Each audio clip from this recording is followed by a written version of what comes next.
Ever get lost in your imagination as a kid? Like a simple cardboard box suddenly transforming into a spaceship or a castle. Oh, absolutely. That's the beauty of childhood, isn't it? The power to create entire worlds out of thin air. It's that incredible sense of wonder and make-believe that we're going to tap into today as we delve into The Green Ship by Quentin Blake. On the surface, it seems like a simple children's book, but as we dig into the various sources we've got, we discover a whole lot more going on. Yeah, for this deep dive, we've assembled quite a bit of material. We have some overviews to give us the basic outline of the story, plus some in-depth reviews. Not to mention some background info on Quentin Blake himself, the man behind the magic. And our goal today is to take all this information, pull out the most interesting bits, and give you a real sense of why this book resonates so strongly with readers. So let's set sail, shall we? The story starts with two children, and right from the beginning, I was struck by the fact that Blake never gives them names. What do you think that's all about? Well, some sources suggest that this is a deliberate choice to allow the reader to really step into the story, to see themselves in those children. I can see that. It makes it more universal, like Yeah. any child could be in that situation. And where are they exactly? They find themselves in a classic childhood predicament. They're bored, restless, and they're longing for adventure. And they find it, as luck would have it, in a somewhat unlikely spot. Next door, right, in this kind of overgrown, slightly wild garden. Exactly. It's a place that's ripe for exploration. And what do they stumble upon? A magnificent green ship. But here's the twist. It's not made of wood or metal. No, not at all. It's formed entirely from the garden itself, which I just love. So, describe it for our listeners. How did Blake create this ship out of nature? Well, imagine this. Carefully shaped bushes make up the hull of the ship. The tall trees act as the masts. And a humble garden shed. Well, that becomes the wheelhouse, of course. It's this amazing testament to the power of imagination using the elements of nature as building blocks. Oh, it's brilliant. And then they meet Mrs. Tredegar, the owner of this amazing garden. I mean, she could have easily been annoyed, right? Finding kids in her garden. You would think so. But instead, she welcomes them. And get this, she joins in their game. Now, that's what I love about this book. It speaks volumes about Mrs. Tredegar's character, and it also really highlights one of the core themes we found in the sources, which is the beauty of intergenerational connections. Right. The fact that she's willing to not just tolerate, but actively participate in their make-believe is so heartwarming. It shows how people of different generations can connect and find common ground through shared experiences. And there's a hint, isn't there, that this green ship has a deeper meaning for Mrs. Tredegar, beyond just being a fun plaything. Yes, that comes through in some of the reviews. There's a suggestion that it might be tied to her past, maybe a way for her to remember someone she loved. Makes you wonder, doesn't it? Adds another layer to her enthusiasm. So, what kinds of adventures do these three embark on aboard their green ship? Oh, they go everywhere. It's a whirlwind tour of the imagination.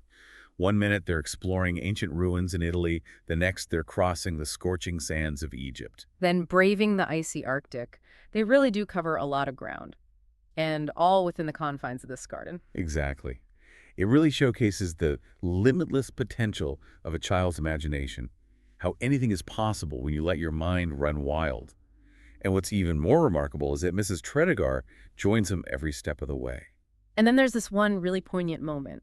Amidst all this play, the children discover a photograph of a man in uniform. It seems pretty clear he was a captain, perhaps Mrs. Tredegar's late husband. Yeah, that's a pivotal point in the story. It kind of confirms our suspicions about the green ship's personal significance to Mrs. Tredegar. It adds a layer of tenderness and helps explain why she's so invested in their games. It becomes more than just play. It's a way for her to connect with her memories. And the sources really dwell on those happy summer days spent in the garden, those moments of pure, unadulterated joy. That focus on joy is so important. It highlights the power of play and how those positive experiences can have a lasting impact, especially during childhood. But time, as it always does, marches on, and the green ship, being made of living plants, well, it doesn't stay the same forever. Right, that's a really subtle but powerful element of the story. As the years go by, the garden grows wilder, and slowly, naturally, the green ship starts to disappear as the plants reclaim their space. It's such a beautiful metaphor for the passage of time and how things change. But even though the physical ship fades, the memories of those adventures remain with the children. It's almost like the spirit of the green ship lives on in their hearts and minds. Absolutely. The sources emphasize that while the tangible form of the ship might be gone, The intangible memories, the shared laughter, the joy of those imaginative voyages, those things persist. It's like saying that even though things change, the emotional connections and experiences we have can stay with us. And that brings us to the heart of the book, the key themes that we found woven throughout the story. And I think it's pretty clear that imagination is front and center. Oh, without a doubt. The green ship is a celebration of that innate human ability to create, to transform the ordinary into something extraordinary using the power of our minds. It's a reminder that imagination isn't just child's play, it's a vital part of what makes us human. And then there's that wonderful theme of friendship, the connection between the children and Mrs. Tredegar. It transcends age, doesn't it? It really does. And it challenges our assumptions about who can be friends. Mrs. Tredegar, with her life experience and wisdom, and the children with their boundless energy and fresh perspectives, they complement each other beautifully. And the theme of time and memory, as we've been discussing, is also so beautifully explored. The green ship becomes a vessel for both their imagined journeys and Mrs. Tredegar's own personal memories. Exactly. For Mrs. Tredegar, the green ship acts as a link to her past, a way to keep those precious memories alive. And for the children, it becomes a repository of their joyful experiences. It reinforces how places and objects can hold such deep meaning for us, becoming almost sacred in a way. And there are other subtler themes present in the story, too.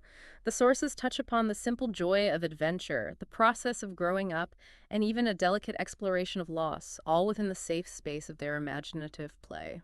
It's true. While the book is lighthearted and fun, it doesn't shy away from those deeper aspects of life. It acknowledges them in a sensitive and age-appropriate way, encouraging reflection without being overwhelming. Now, for our listeners who might be inspired to embark on their own imaginative journeys, the sources led us to some other books that explore similar themes.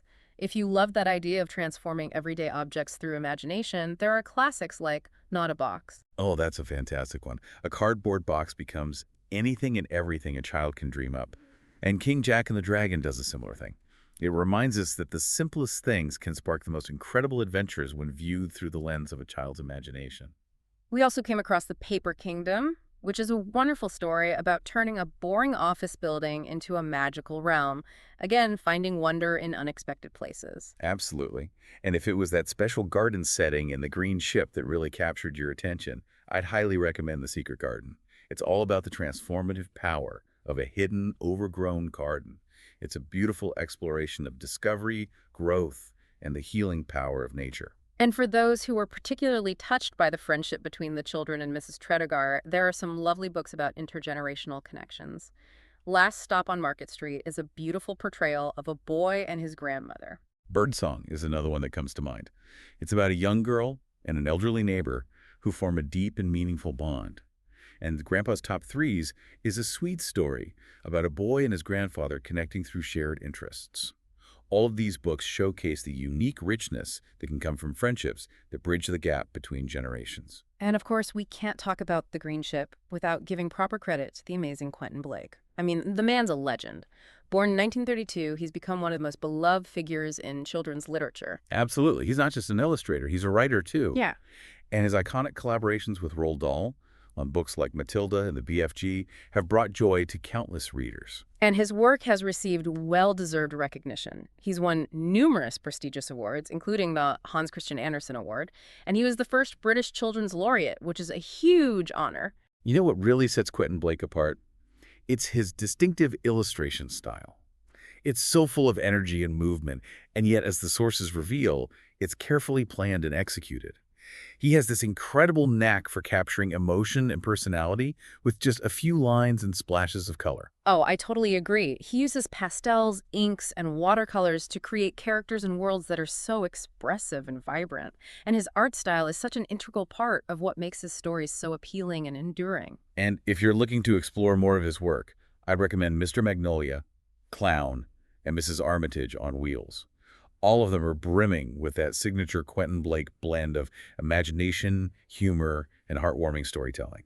Well, as our deep dive into The Green Ship comes to an end, it's crystal clear why this book continues to resonate with readers of all ages. It's that perfect storm of an imaginative story, engaging characters, and of course those unforgettable Quentin Blake illustrations. It reminds us of the power of imagination, the importance of play, and the beauty of connecting with others, regardless of age. And The book's exploration of time and memory adds a depth that speaks to our own experiences. It captures that universal feeling of yearning for adventure that we all felt as children. And at the same time, it touches on those deeper emotions that we carry with us throughout our lives. It's a book that stays with you. And as a final thought for our listeners, we'd like to leave you with this. Think back to your own childhood. Was there a particular place, an object, a view that held a special meaning for you? A place where your imagination ran wild. What was it about that place or object that sparked those adventures in your mind? And what does it tell you about the passage of time and the power of those early memories? Often, it's those seemingly small things that have the most profound impact on us. Thank you so much for joining us on this deep dive into the wonderful world of the green ship. We hope you've gained new insights and maybe even rediscovered a bit of that childhood magic. And if you feel inspired, we encourage you to revisit the book yourself. You might be surprised at what you discover. And be sure to join us next time when we'll shift gears completely and explore the fascinating world of, well, you'll have to wait and see.